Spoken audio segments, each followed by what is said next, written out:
Welcome.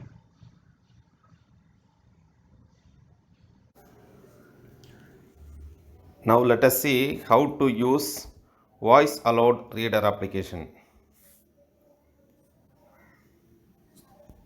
Just go to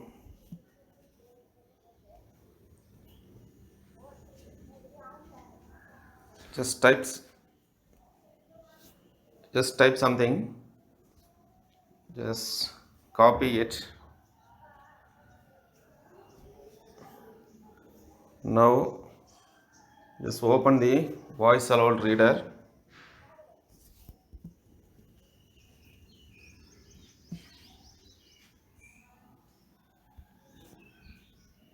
Then paste it.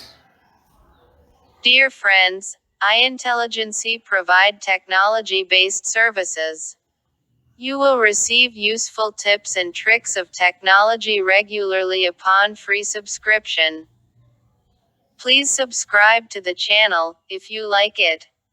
Also press the like button if you really like it and felt useful. So this is the voice. Once you copy and paste it on the application, it will read it for you. Is it wonderful? Use it. Try it. Thank you. Thank you.